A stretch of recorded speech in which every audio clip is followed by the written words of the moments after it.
వాడేదో మాయ చేసి వాళ్ళని తప్పించుకున్నాడు. ఖచ్చితంగా ఎక్కడికి వస్తాడు. ఇంత సెక్యూరిటీని దాటుకొని వాడి ఇంట్లోకి రాలేడు. ఒకవేళ వస్తే ఈసారి నా చేతుల్లో ఖచ్చితంగా చేస్తాడు. సురేఖ సురేఖ సురేఖ వండి తీయండి.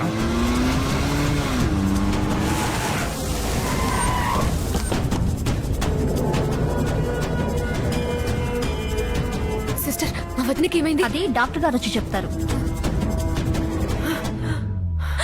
వదిన, సడన్ గా ఎందుకు అలా పడిపోయా? నీకేమైంది? నాకేం కాలేదు. మా ఇంట్లో ఉంచి తప్పించుకోవడం కష్టం. ఇక్కడైతే ఈజీ. ముందు చెక్ ఫోన్ చెయ్యి.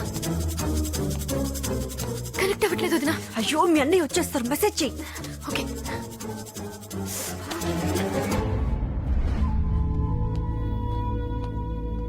అమ్మా మీరా, ఇంకా డాక్టర్ రాలేదా? రాలేదన్నయ్య. ఎంతసేపు రా? మధ్యలో ఇట్లా కళ్ళు తెలిసిందా? కళ్ళు తెరిస్తే టెన్షన్ ఏముందిరా? ఏం లేదన్నా, ఈ మధ్య అందరూ అన్నని దెబ్బేస్తున్నారా, అదే టెన్షన్. నమస్తే, ఐఎమ్ డాక్టర్ జయంతి. ఈరోజు నీ జయంత. Happy birthday. జయంతి నా పేరు. నీ పేరేంద్రా బాయ్? I'm doctor Shyamala.